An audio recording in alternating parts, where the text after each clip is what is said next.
Yesterday we are talking about this bhavana bala, the power of meditation, the power of practice, in which the exhaustion of energy is the main, is in the forefront. With the concept that whatever undertaking you do, virya is the main. So long as you possess virya, anything should be accomplished. One can accomplish anything with virya.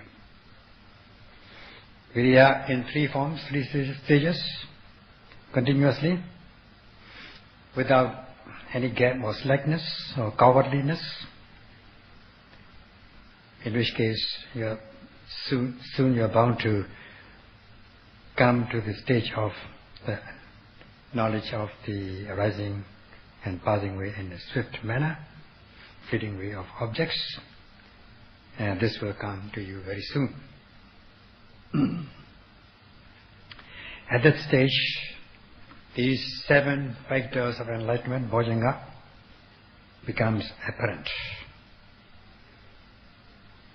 Without extra energy, without the exertion of extra energy, these things, the 7 bojjhangas, will become apparent.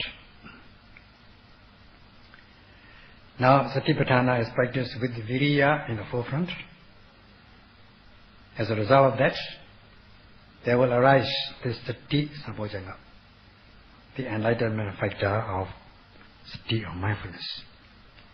As much as you apply sati, you are bound to see things, see the realities, namely the discernment of mind and body, that this is the noting mind, this is the noted object, and progressing along the path, opening the way to insight. Until you see the fleeting way of objects, which is part of your wisdom, insight, that is realizing this Dhamma Vijaya Sambojjhanga, the enlightenment factor of the investigation of states, Dhamma Vijaya. Seeing the conditionality and the things, the mind, body, psychophysical phenomena subject to conditionality will arise and pass away, giving the old giving place to the new in a very fast manner. Initially, you are practicing with the exertion of energy as the main thing, as the thing in the forefront. So you cultivate energy, virya, which is known as aradha virya, the sustained energy. This will gain momentum. In order to note the ever-arising object, not to miss them, not to miss it every second of the practice, you are applying this initial launching energy.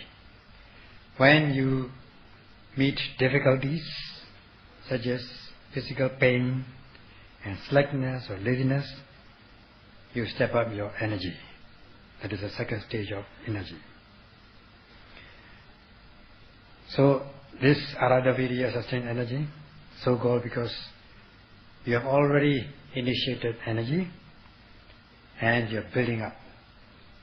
The energy builds up its momentum automatically.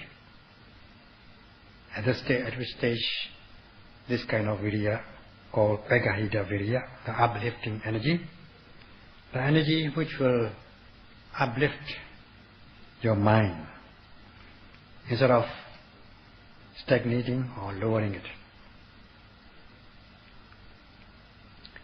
Instead, the energy will go up and up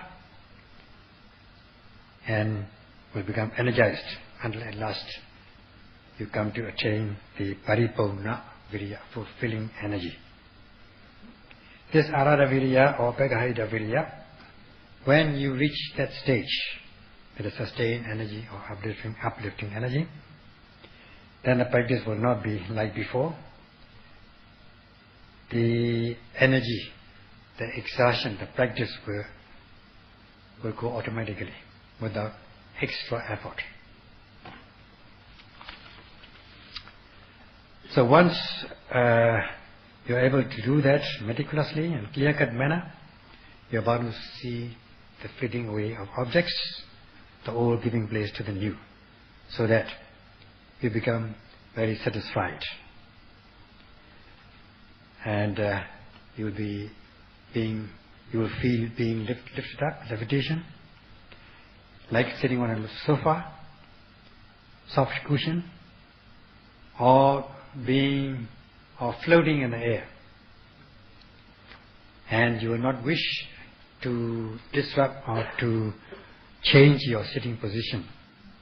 You want to go on sitting. You want to sustain your sitting posture. Feeling chills and thrills, bobbing up and down. This suggests the strong form of piti, rapture, known as Pallava piti. At this stage, both body and mind becomes peaceful, tranquil, and there's no restlessness or worry. The object and noting mind seems to be homogeneous instead of being different like before. Previously, there might have been some restlessness and worry, but now you feel very peaceful, blissful peace. And then you will feel this permeating kind of joy, like water oozing out of the rocks. The joy will ooze out of your body. So, at this stage,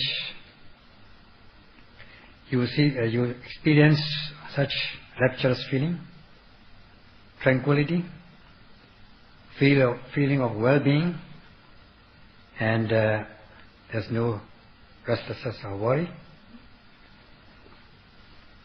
At this stage, we are said to have come to the stage of Upekkha Sambhojjhanga, the enlightenment factor of equanimity or balance.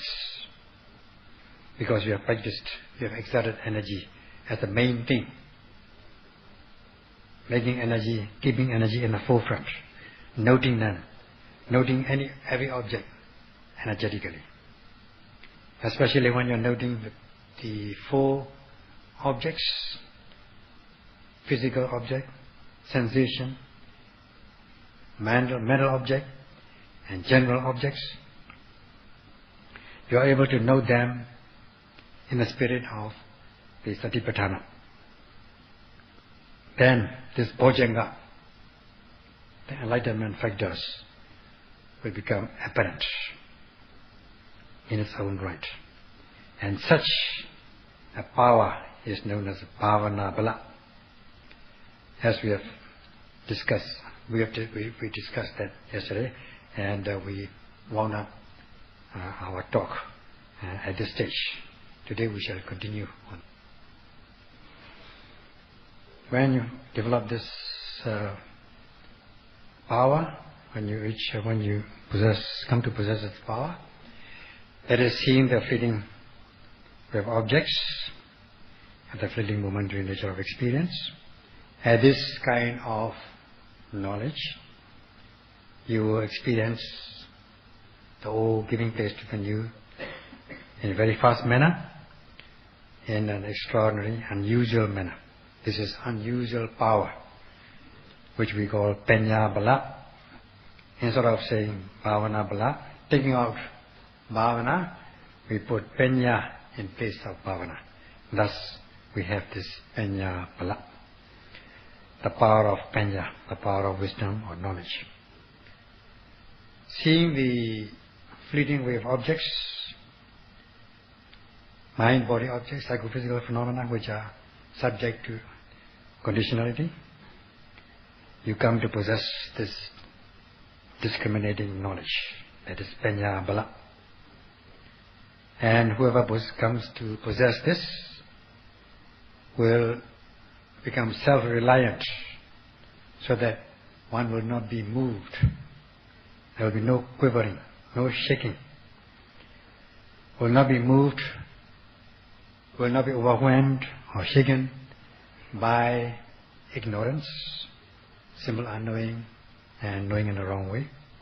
Because one is knowing and knowing, there will be no more unknowing. So we can say that this knowledge dominates or has a controlling power over ignorance. It gains the upper hand. That's why Pinya Bala becomes Pinya Indriya.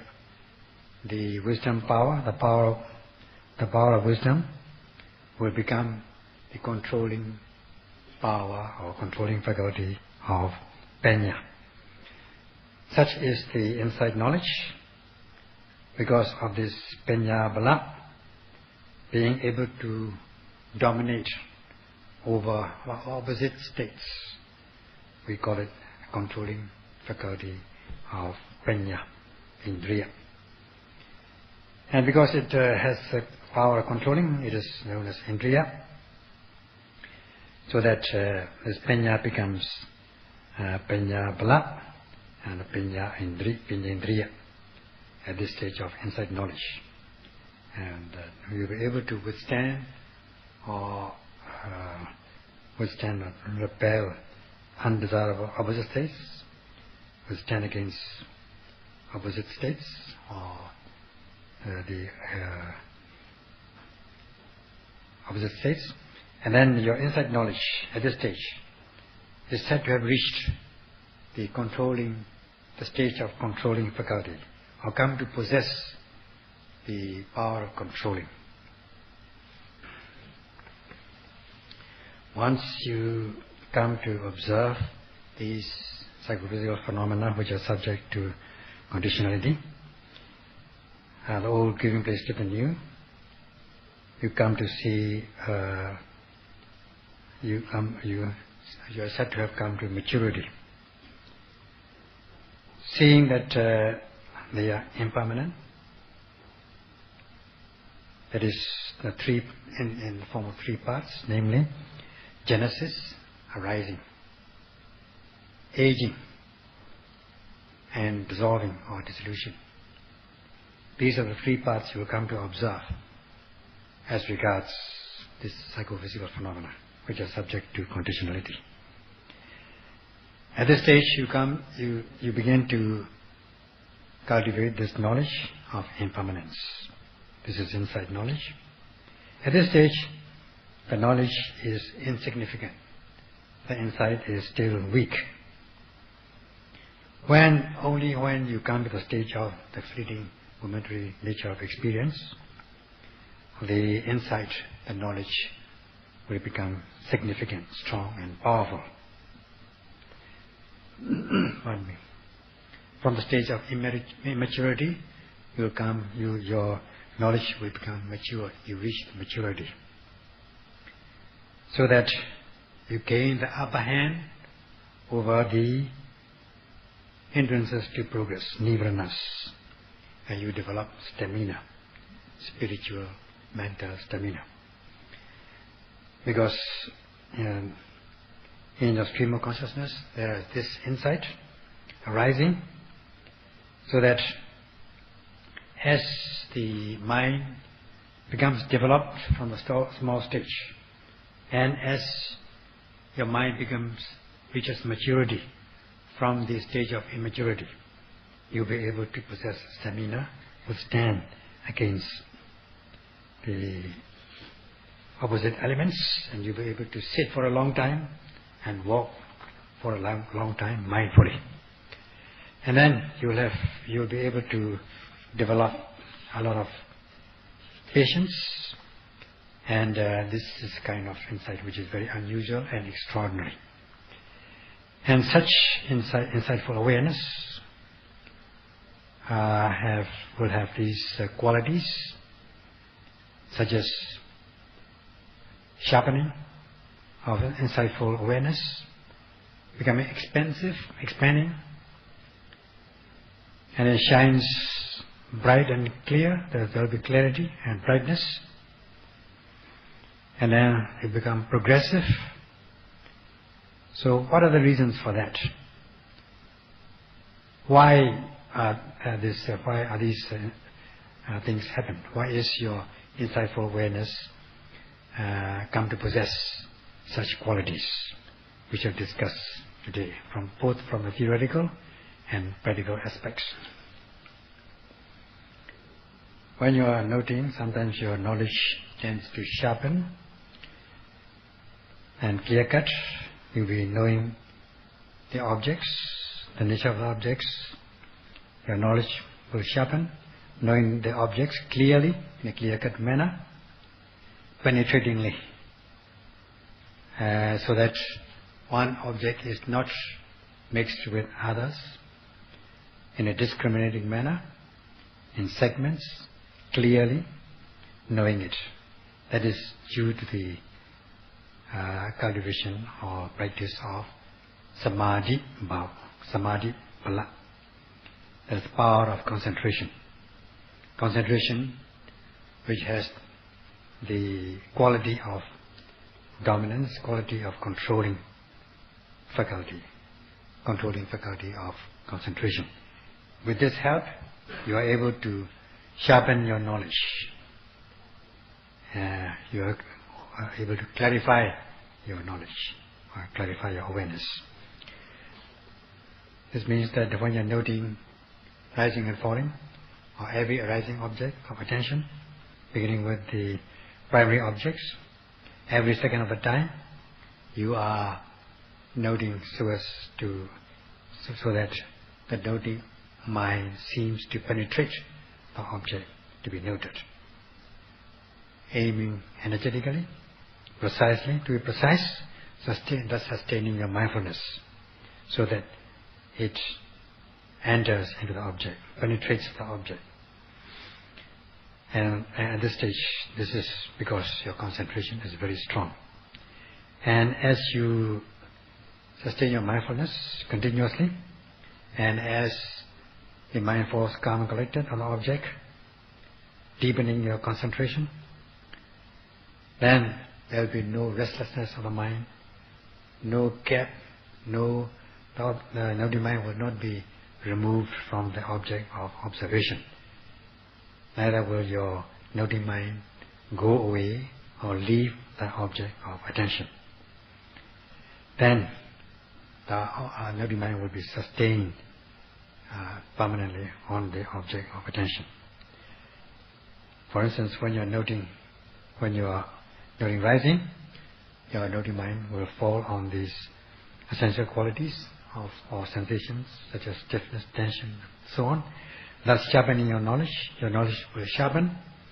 You will observe these things in a very sharp manner, clear-cut manner, and not in a vague manner. And these objects, such as these sensations, such as stiffness, tension, and so on, will also be observed in segments, not as a whole thing, not as one continuous thing, but in segments, in a very clear-cut manner, such as the sharpened insight knowledge, vipassana knowledge, and with whose support this quality occurs. It is the support of the concentration, samadhi. Because of the samadhi power, the power of concentration, this one happens. As much as you are able to deepen your concentration, your knowledge is bound to sharpen and be clear-cut, not in a vague manner. That's why sometimes these yogis tend to report to the teachers that when they are noting rising, it was not like before. Their awareness is very sharp and clear-cut, not in a vague manner. That is because of the power of concentration. That's why this fixed law, niyama, as one notes with deepened concentration, one's insightful awareness is bound to be sharp and clear-cut. So whoever wishes to note objects in a very clear-cut manner, with sharpened knowledge, whether one is observing rising and falling during sitting, or lifting, moving and placing during walking, one should be able to note so that the noting mind seems to penetrate the object of observation with energetic aim, so as to sustain your mindfulness. Then there will be this sharpened insight knowledge. So one should understand in this way that as one penetrates, as one's noting mind penetrates the object, then one is bound to deepen one's concentration, and one's awareness will become very sharp and clear-cut. Though with the power of samadhi, one is able to cultivate this insightful awareness in a sharp manner, clear-cut manner. There are objects which are not noted, which are forgotten, which are missed. So, about these objects, there may be overshooting or missing or losing or forgetting. Like missing the target when you are doing this in your target shooting, target practice. When you are aiming at the target with the arrow or the gun, you, instead of hitting the target, you just overshoot it or miss it. So this is very important. It is important that you aim at it, aim at the target, so as to be able to hit the target and not to overshoot it. So every arising object should be noted so as not to miss them in a sustained manner, with steadfast mindfulness. For instance, when you're noting rising, you note this rising meticulously with attention so as not to miss it from the beginning to the end. The same thing with falling, noting the falling object from the beginning to the end. So that you'll not be missing or overshooting or jumping over or slipping off these objects, in this case rising and falling. Whatever this applies to, whatever arises in your body and mind. During walking also, when you're watching, lifting, moving and placing, not to miss it, not to so overshoot it, not to jump over it, not to be away from the object, not to jump off it. You should note as though you penetrate the object. Otherwise, there will be missing and overshooting.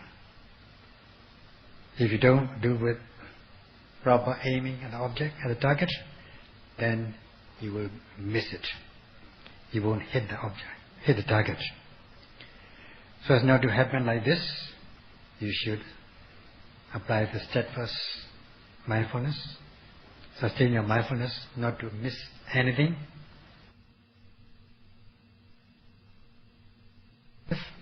As white, whatever object you note, the awareness will become very strong and panoramic or expansive. Previously, with the power of concentration, you are noting just one object, because you are noting mind falls calm and collected on one object at a time, so that you know the nature of that object. Now, with the power of sati, mindfulness, you are seeing a variety of objects. Although in the main, your main object is one thing, you will be knowing other objects as well, although they are not the main. So that your insightful awareness will become strong. Strong means there will be no slackness. And panoramic, expansive, means when you are noting one thing, You not only know this one thing, but you also know other things as a result of this one thing. You're intending to know one thing, but you will know a variety of things. For instance, let us say you're noting rising. There will be no just one rising.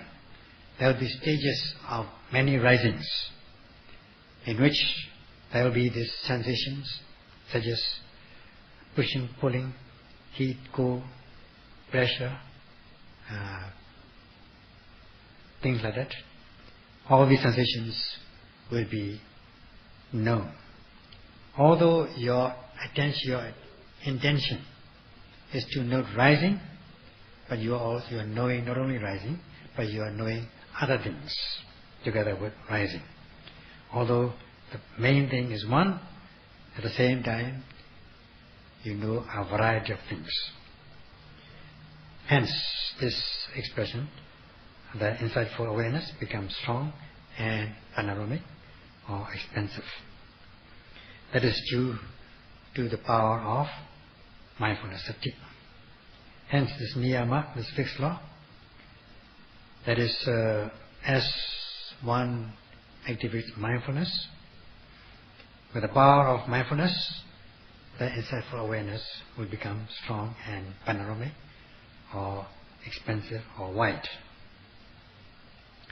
So whoever wishes to widen their insightful awareness, whoever wishes to strengthen your insightful awareness, will note so as not to miss that object. Instead, know the object, not to miss it every second of the time.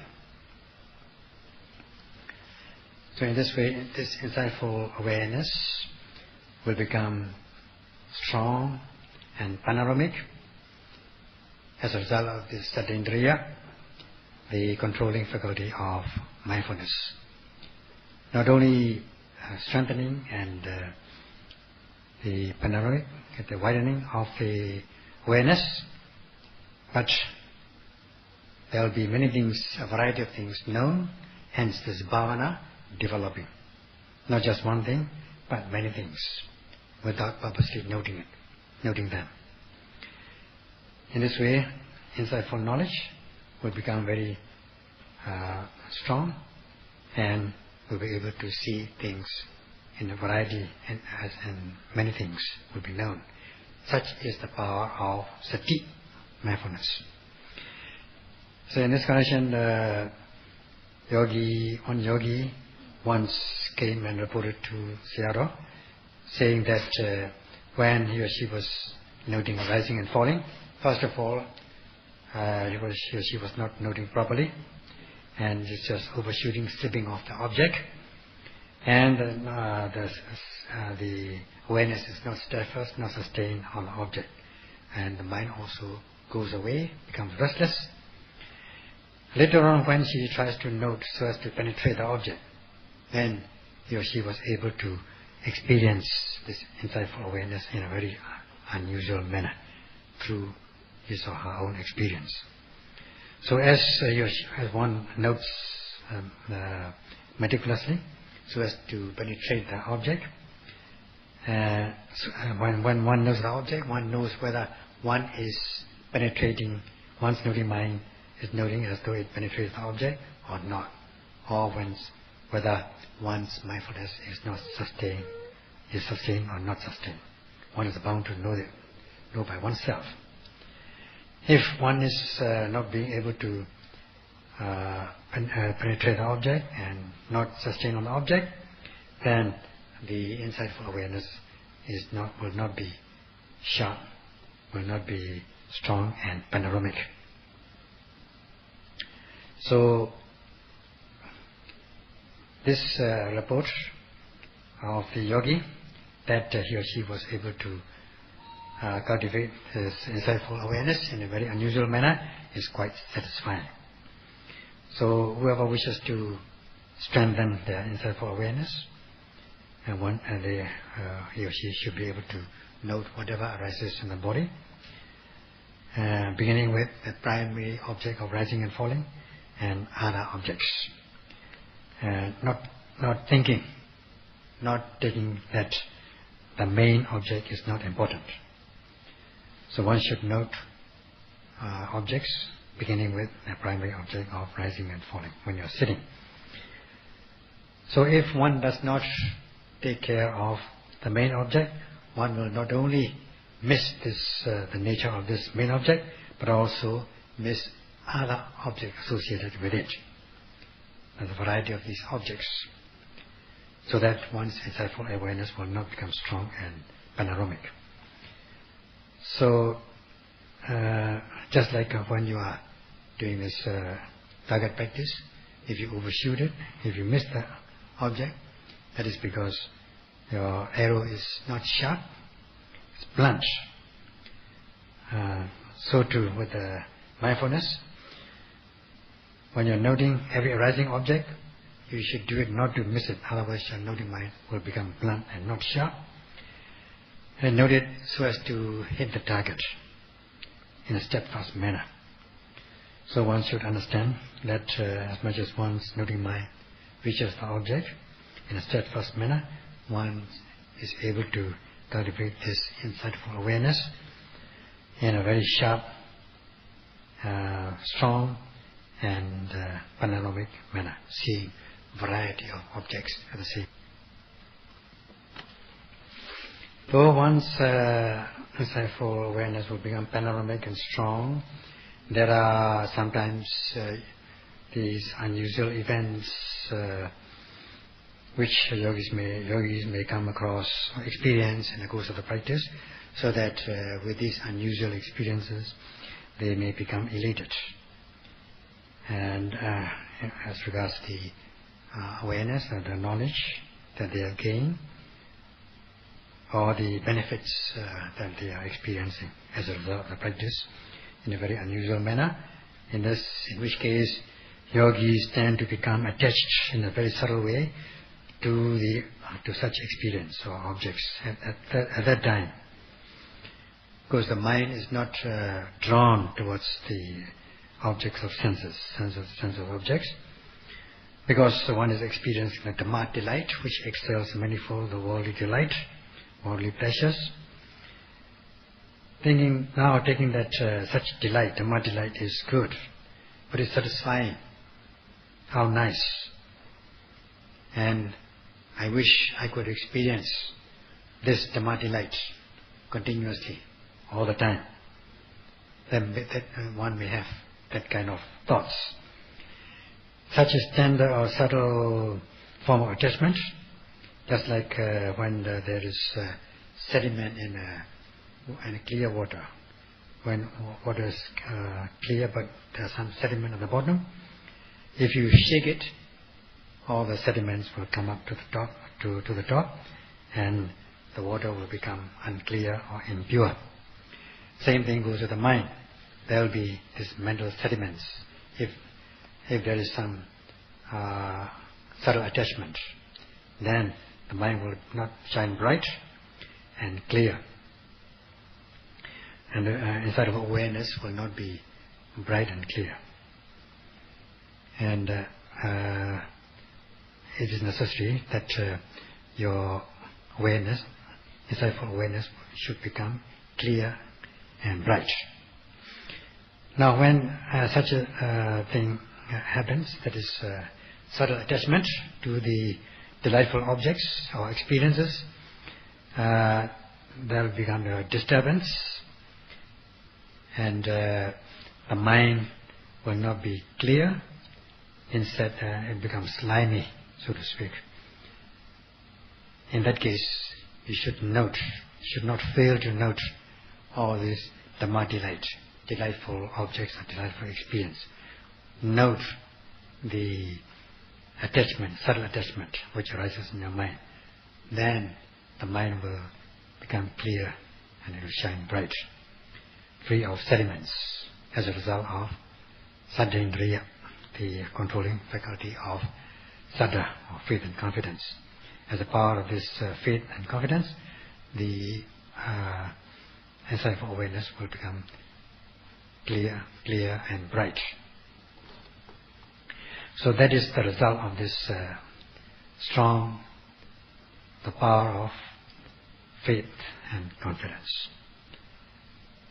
So we have this fixed law, niyama, that is with the power of saddha, faith and confidence, the insightful awareness shines bright and clear and will become very active.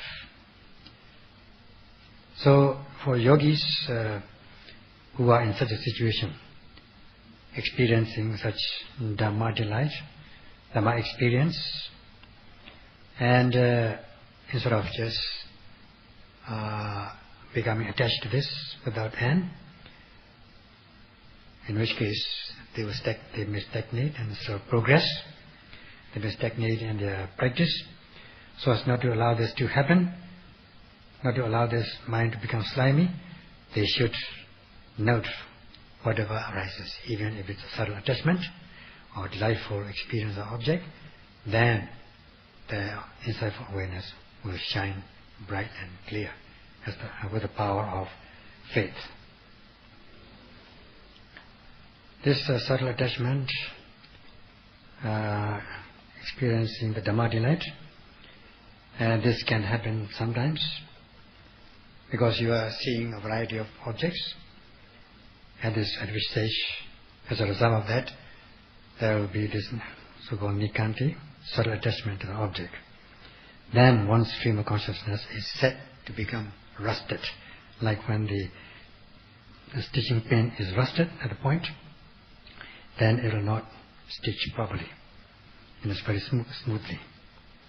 So too with the noting mind, if your stream of consciousness is rusted because of the subtle attachment, then you will not be able to progress smoothly.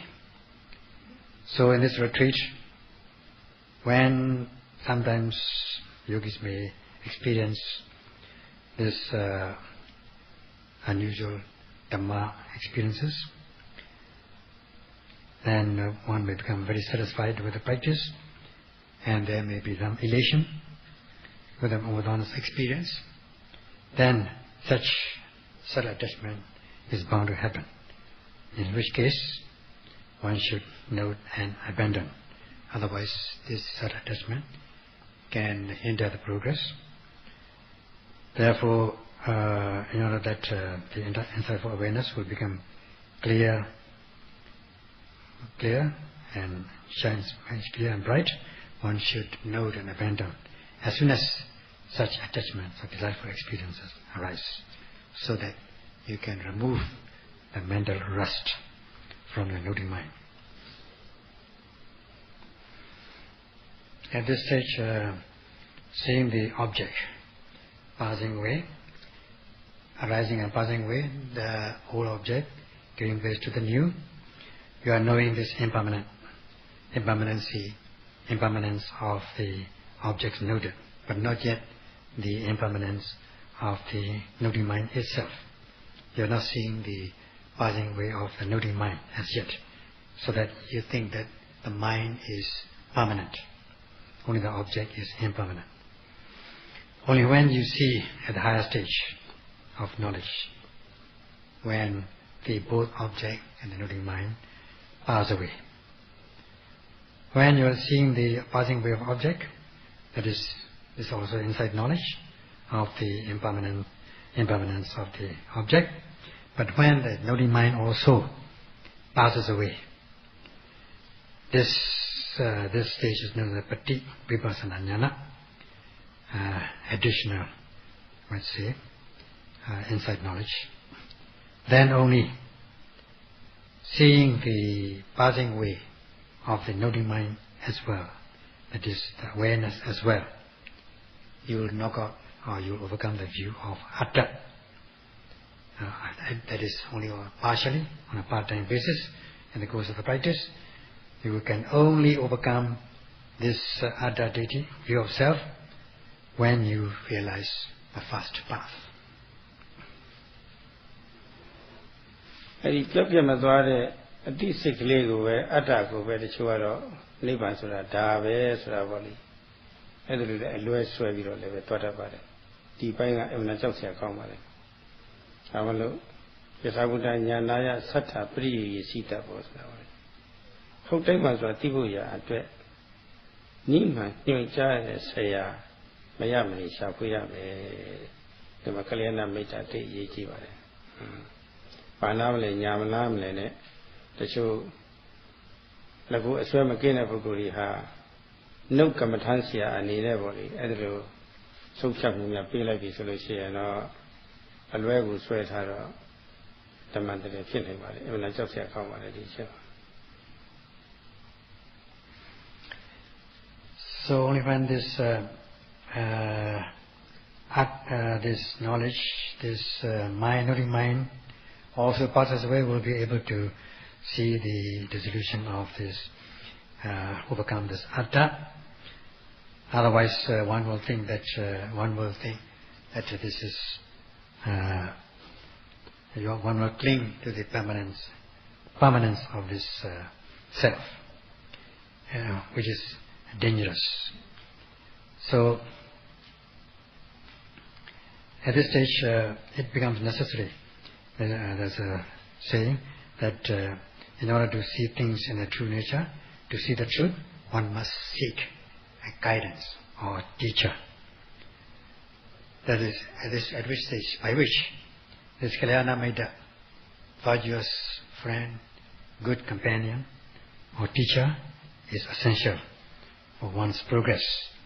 If one is not well aware of the situation, and also initially one is prone to clinging to the view of self, then if some teachers who depend on the notes decide on the stage at which you are, it will become the danger to the Dhamma, Dhamma Andre. Though the insightful awareness may be strong, sharp, panoramic, clear, bright, in the interim period, in the course of the practice, if one doesn't exert energy, there will be slackness, especially not wishing to exert energy, or even if one exerts energy, one gets exhausted very soon, then this laziness will set in. Then this slackening and lack of courage will arise. Just as when you have not enough energy, heroic energy to face the enemy, you would just run away from the enemy instead of fighting, advancing forward. So too, with the practice with the energy, you must have this strong energy, enough energy, enough energy to be able to face the enemies. Whenever there is difficulties, not to be cowardly. Exert the energy so that you have this sustained energy. First, the energy which is already initially applied, then sustain it so as not to let it go down, noting every arising object energetically, so that your virya will come to possess the quality of controlling faculty, so that it can control over adverse conditions. In this way, with the power of virya, your knowledge, insightful awareness will progress bit by bit, day by day, and so on. So in order to progress, you should have this controlling faculty of virya. Then, if one is not able to exert it, then there will be no progress. So you need this initial energy and build up this momentum so that you are able to cultivate this Arada Virya, sustained energy, and Pegahita Virya, uplifting energy, so that your practice will not go down nor stagnate. Instead, it will become uplifted. It will only progress. At this stage, there will be no cowardliness, no laziness. You will become alert, vigilant, diligent, and awake all the time. So, with the power of Virya, and you'll be able to note every rising object so as to deepen your concentration, and thus there will be progress in your insightful awareness. Hence the fifth law, niyama. With the power of energy, insightful awareness progresses. So what we discussed so far now is the power of these controlling faculties, giving rise the relationship between the controlling faculties and the quality of insightful awareness. So that your insightful awareness will progress, will sharpen, will be panoramic, will be clear and bright and strong, with the power of first samadhi, sati, saddha and virya. With the help of all these controlling faculties, you are able to strengthen your insightful awareness in this way. This much for today. Sadhu, sadhu.